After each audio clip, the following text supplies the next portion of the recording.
আজ করব চিতল মাছের মুইঠা, চেষ্টা করব আর কি।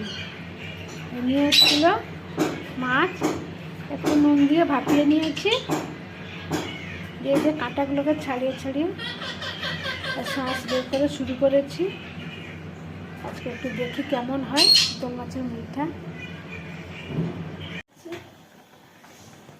মাছটা কাঁটা বের করে শাঁস টাঁস সব ভালো করে চটকে নিয়েছি, দিয়ে নুন, হলুদ, লঙ্কা, জিরা গুঁড়া, ধনে গুঁড়া, একটু টক দিয়ে দিয়েছি।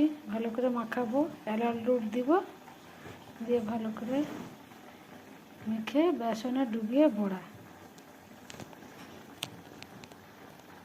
ভাজবো। সব মাখিয়ে নিই, ভাজা শুরু করে দিয়েছি। সব মাখিয়ে নিয়েছিলাম, তারপরে যে ভাজা শুরু করে দিয়েছি।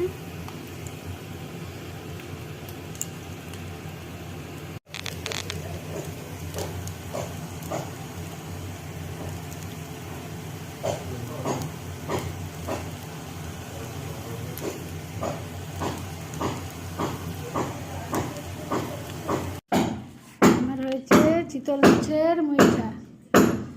মুইঠা ঠিক মতন হয়নি, হাতে চিটিয়ে যাচ্ছে, লাস্টে চপের মতো করে দিয়েছি। খেতে ভালো লাগছে, কিন্তু ভালো রকম তার আঁকিটা দিতে পারিনি। কি হয়েছে? কোনো কিছু না। বন্ধুরা পাশে থাকবেন। বাই।